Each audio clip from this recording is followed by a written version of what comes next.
तप साधना अतीव लाभदायक प्रक्रिया। आत्मिक प्रगति का प्रथम चरण योग और दूसरा तप है। योग भावनात्मक एवं तप क्रियात्मक है।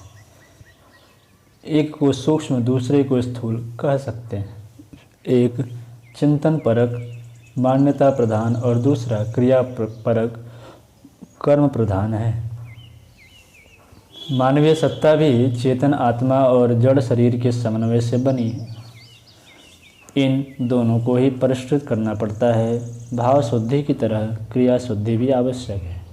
भाव शुद्धि को योग तथा क्रिया शुद्धि को तप कहा जाता है।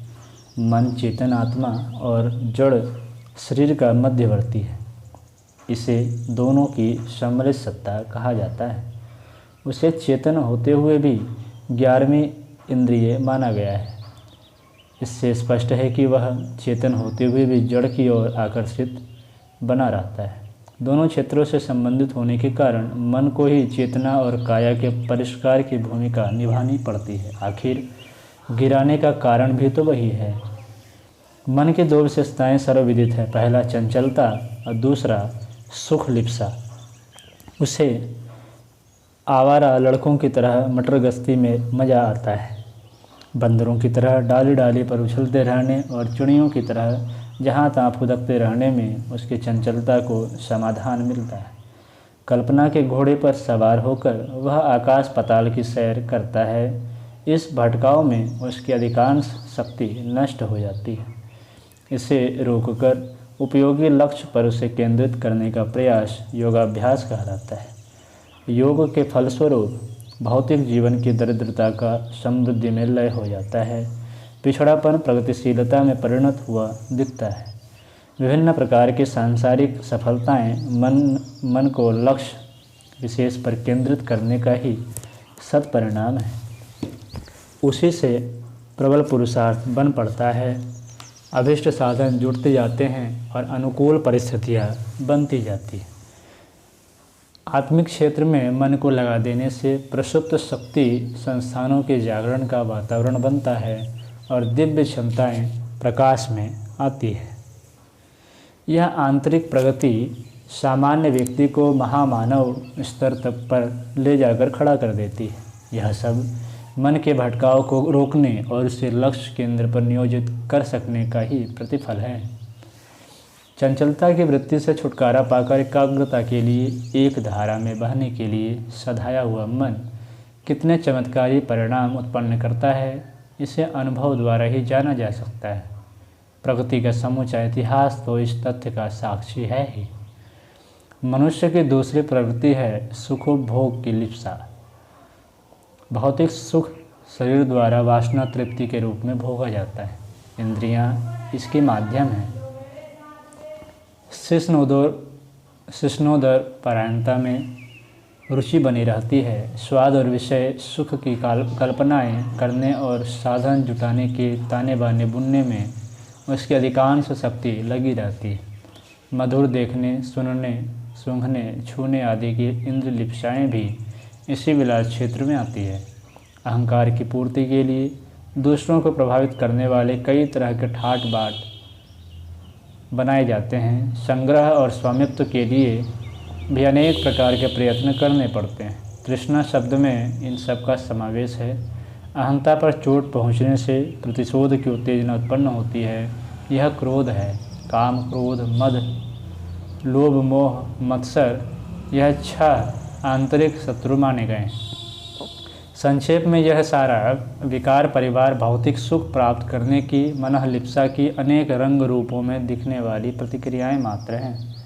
मन की इस पतनोन्मुख बहिर्मुखी लिप्सा परायण प्रवृत्ति से जीवात्मा को असीम हानि उठानी पड़ती है। जीवन संपदा इन्हीं उलझनों में नष्ट भ्रष्ट होती चली जाती है और इस दुर्लभ अवसर का समुचित लाभ उठाने से वंचित रहना पड़ता है। मन की इस प्रवृत्ति को उलट देने के लिए किए गए प्रयास तब कहलाते हैं। सुखानुभूति तो आत्मा की भी आकांक्षा है, पर वह मन के स्तर से बहुत ऊंची, बहुत भिन्न है। मन की तृप्ति वासना, तृष्णा और अहंता की पूर्ति में होती है। इसमें उपभोग लक्ष्य है। आत्मा उच्च स्तरीय आदर्शों के पालन में जो आनंद पाता है उसे संतोष या शांति कहते हैं। संक्षेप में, मन को भौतिक सुख की आकांक्षा रहती है और आत्मा को आत्मिक संतोष एवं शांति की। सुख मन का विषय है और संतोष आत्मा का।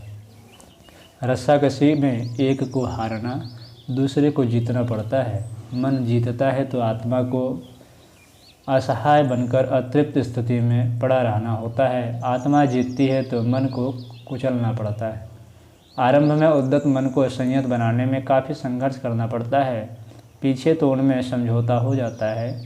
वन्य पशु जब पालतू बन जाते हैं तो मालिक से झगड़ने की अपेक्षा उसी के साथ घूमने फिरने लगते हैं। यही स्थिति मन की होती है। साधना द्वारा मन को उसी प्रकार सधाया जाता है जिस प्रकार सर्कस वाले सिंह जैसे आक्रमणकारी जंतु को स्वामी भक्त, आज्ञाकारी एवं उपयोगी बनाने में सफलता प्राप्त कर लेते हैं। सर्कस के पशु शिक्षक उन जंतुओं की अनगढ़ आदतों को छुड़ाने और नए प्रकार के अभ्यास डालने में भारी मत्थापच्ची करते हैं। उन्हें मार और प्यार की दोहरी भूमिका निभानी पड़ती है। तब साधना और कुछ नहीं, मन की चंचलता और सुख लिप्सा वाली अनगढ़ आदतों को छुड़ाने और उसे उपयोगी प्रवृत्तियों में संलग्न होने का अभ्यस्त बनाने के लिए ऐसे काम करने पड़ते हैं जिन्हें मोटे तौर से क्रूर कर्म की संज्ञा भी दी जा सकती है।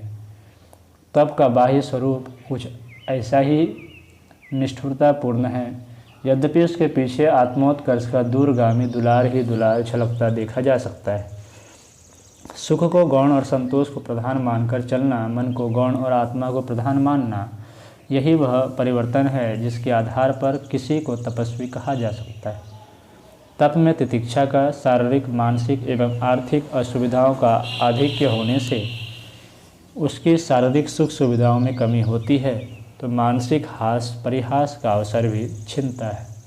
औचित्य को रखकर उपार्जन और उदार उपयोग का ध्यान रखने से समृद्धि भी बढ़ नहीं पाती। इन तीनों क्षेत्रों में कमी पड़ने को मोटे तौर से मूर्खता कह सकते हैं, पर चूंकि उसके पीछे जो उज्ज्वल संभावनाएं विद्यमान हैं उन्हें थोड़ी लागत में तगड़ा मुनाफा कमाने जैसे बुद्धिमत्ता ही कहा जा सकता है। तपाने से वस्तुएं गर्म होती है, उनका संशोधन होता है, दृढ़ता आती है तथा स्तर बढ़ता है। वस्तुओं की तरह ही व्यक्ति भी तब साधना से परिष्कृत होता और सुदृढ़ बनता है। इसी प्रकार मन की अनगढ़ कुसंस्कारिता को, चंचलता और लिप्सा को छुड़ाया जा सके, उसे पतनोन्मुख बहिरंग ललकों से विरक्त करके उच्चस्तरीय आध्यात्मिक आदर्शवादिता अपनाने के लिए सहमत करना ही तप साधना का एकमात्र उद्देश्य है। इसमें जो कड़ाई बरतनी पड़ती है उसे सुधार प्रयोजन हेतु कुछ क्षण के लिए बरती गई व्यवस्था भर समझा जाना चाहिए। उसे प्रसव पीड़ा की उपमा दी जा सकती है।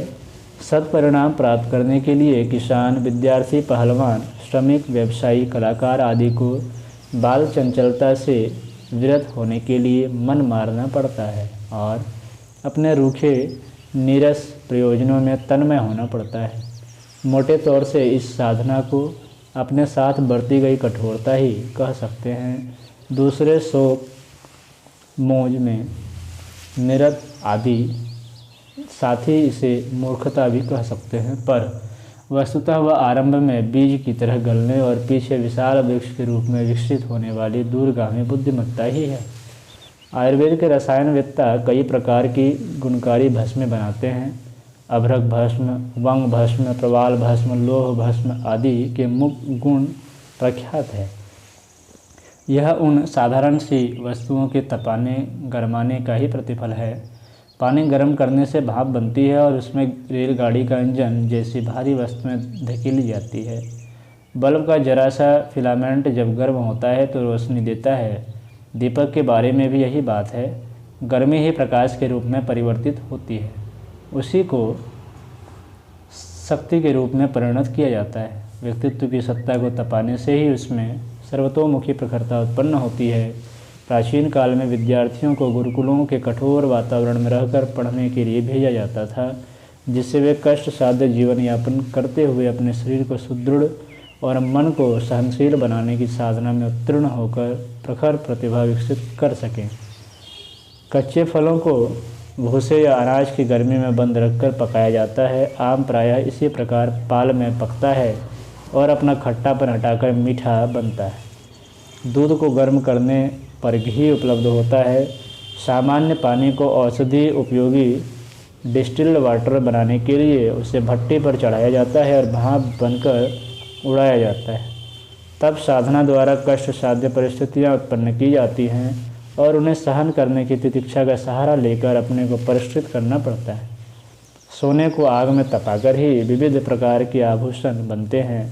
अन्य धातुओं से भी उपकरण तभी बनते हैं जब उन्हें आग में डालकर कोमल बनाया जाए।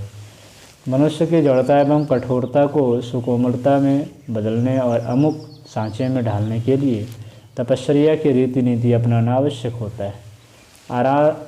आराम तलबी और सुख सुविधा से भरे वातावरण में पलने वाले लोग अविकसित स्थिति में पड़े रहते हैं। उनकी विविध क्षमताएं विकसित होने की बात बनती ही नहीं। उस तरह पर धार रखने से ही उसमें पैनापन बढ़ता है और चमक दिखती है। उसे ऐसे ही एक कोने में पड़ा रहने दिया जाए तो धीरे धीरे जंग चढ़ती जाएगी और वह गलकर अपनी मौत मर जाएगा। सुविधा के अभिलाषी लोग अपना पुरुषार्थ खोते चले जाते हैं। तीक्ष्णता की वृद्धि और रक्षा के लिए रगड़ आवश्यक है। फौज के सैनिकों को यदि नित्य परेड करने और दौड़ लगाने का अवसर न मिले तो वे थोड़े ही दिनों में तोंद वाले सेठ बन जाएंगे। तब उनके लिए लड़ सकना तो दूर, अपनी काया का बोझ ढोना भी कठिन हो जाएगा। इतिहास पुराणों में ऐसे असंख्य आख्यान मौजूद हैं जिनसे प्रतीत होता है कि विशिष्ट शक्ति संपन्न लोगों को विभूतियाँ उपार्जन में तप साधना का ही आश्रय लेना पड़ा था। भगीरथ द्वारा तप करके गंगा को धरती पर लाया जाना, पार्वती का शिव से विवाह संपन्न होना, ध्रुव का तप करके ब्रह्मांड का केंद्र बनना, दधीचि की अस्थियों से वज्र बनना और उससे असुरों का मारा जाना, अगस्त का समुद्र शोषण, विश्वामित्र का नई सृष्टि का निर्माण, 7 सामान्य मनुष्यों का सप्तऋषि बनना जैसे अगणित कथाएं तप की शक्ति का परिचय प्रस्तुत करती है। भगवान कृष्ण को सुसंतति प्राप्त करने के लिए रुक्मिणी सहित लंबी अवधि तक मात्र जंगली बेर खाकर उस स्थान पर तप करना पड़ा था जहां आजकल बद्रीनाथ धाम है। दिलीप ने रानी सहित वशिष्ठ की गौएं चराने का दीर्घकालीन तप करके सुसंतति प्राप्त की थी। स्वयंभु मनु और शत्रुपा रानी के तप ने उन्हें राम जैसे पुत्र दिया था और कश्यप तथा अदिति के तप ने कृष्ण को गोदी में खिलाने का वरदान दिलाया था।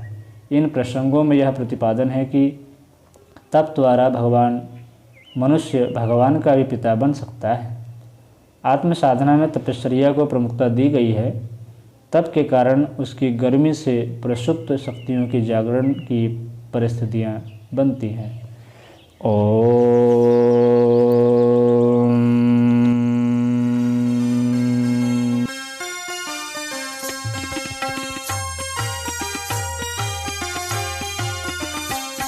चलो गुरुदेव के सपने सजाने की शपथ ले लें।